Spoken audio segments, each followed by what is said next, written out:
Hey, welcome back to the program, the podcast, the talk show, the Frank Roach Show, Hot Topics. Sunday, the 6th of October, spectacular spring day in the Northeast. Leaves are starting to turn. Makes me think of Led Zeppelin, of course. Leaves are falling all around me. Time I was on my way.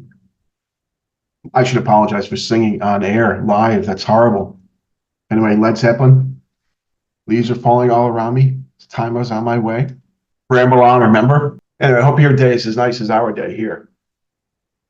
Wherever you're listening from, please subscribe to the channel, like the video, tell your friends and family. Thank you so much. I appreciate the support. Let's talk jobs as we approach the election.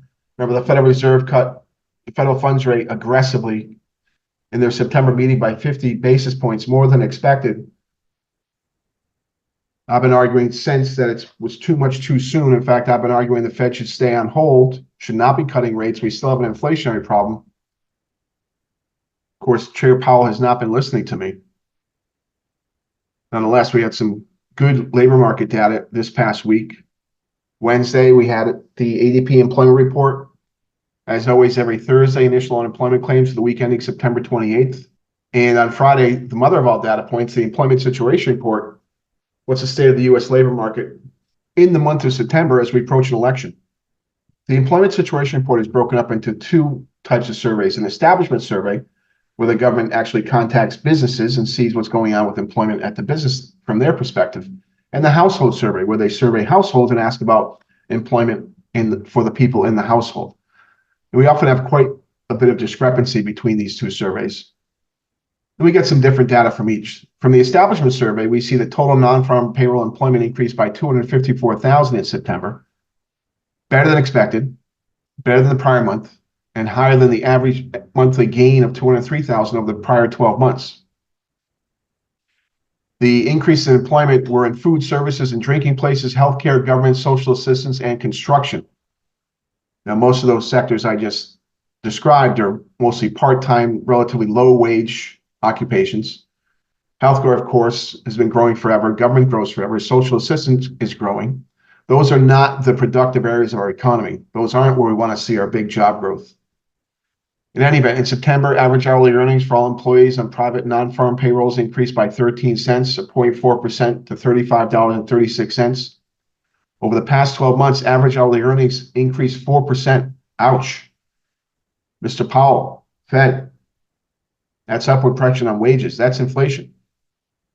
Average hourly earnings were up in every industry category year over year. There's your continued inflationary pressure. The average work week for all employees edged down by 0.1 hour to 34.2 hours.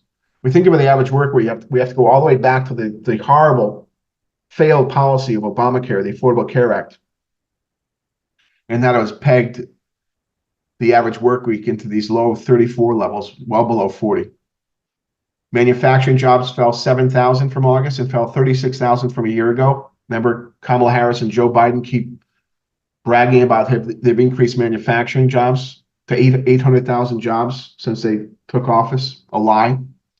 And again, no evidence here in the September report. Turning to the household survey, the household survey showed an increase of 430,000 jobs. Month over month, only 314,000 year over year. Both the unemployment rate, U3 at 4.1%, and the number of unemployed at 6.8 million changed little from August. Among the major worker groups, the unemployment rate for adult men, 3.7%, fell in September. Jobless rates for adult women, 3.6%, teenagers, 4.3%, whites, 3.6%, blacks, 5.7%, Asians, 4.1%, and Hispanics, 5.1%, changed little since August. The U6 rate, total unemployed plus those marginally attached to the labor force, dropped from August to 7.7%. In September, the labor force participation rate was 62.7% for the third consecutive month, and the employment population ratio was little change at 60.2%. These measures have both been pegged at these levels for well over the past year. The number of people employed part-time for economic reasons changed a little at 4.6 million in September. This measure is up from 4.1 million a year ago. These are individuals who would have preferred full-time employment but are working part-time because their hours have been reduced or unable to find full-time jobs. Remember, one of the criticisms of the labor report is that the BLS, the Bureau of Labor Statistics, counts part-time jobs as full-time jobs. Number of people not in the labor force who currently want a job was 5.7 million. The kicker that dropped the U3 rate down to 4.1% was growth in government employment. Year over year, government employment in the household survey rose 696,000, though compared to August, 1,322,000 increase. Think teachers and seasonal employment, though still a huge jump. These numbers represent the biggest monthly surge in government employment on record. In the establishment survey, government employment jumped 475,000 year over year and 918,000 since August. The BLS would normally smooth this government employment data to account for seasonalities like back to school, but they don't appear to have done that this September. As someone who has tracked this data for many years over several different presidents, it is not unreasonable to ask if the BLS has become more politicized under Biden-Harris, and especially as we approach an election.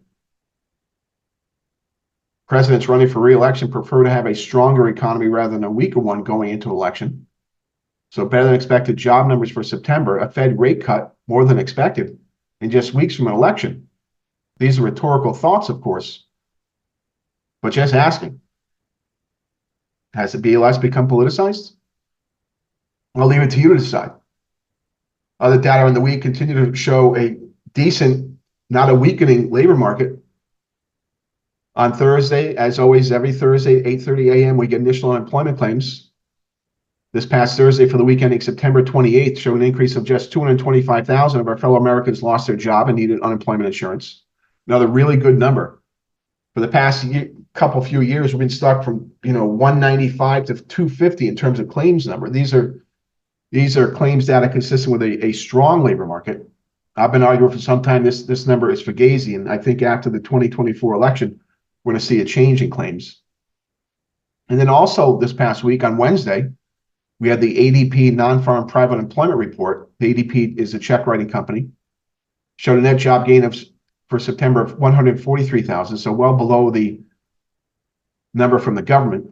Leisure and hospitality led the way. Again, not very high-paying, full-time, secure jobs. Not a great number, but a decent number. If the Fed was worried about the labor market when they cut interest rates by 50 basis points in September, these data do not affirm those worries. Again, I'll say it. Looks like the Fed went too far, too fast. I'm thinking politics. Lower rates and data that shows a good economy as we approach November 5th makes me go, Remember, Trump can't be president again. He is too dangerous to democracy. This is repeated daily by Democrat elected officials and their mouthpieces in the mainstream media. All right, that's a quick check on jobs. That's all I have for you right now. Always try to buy American.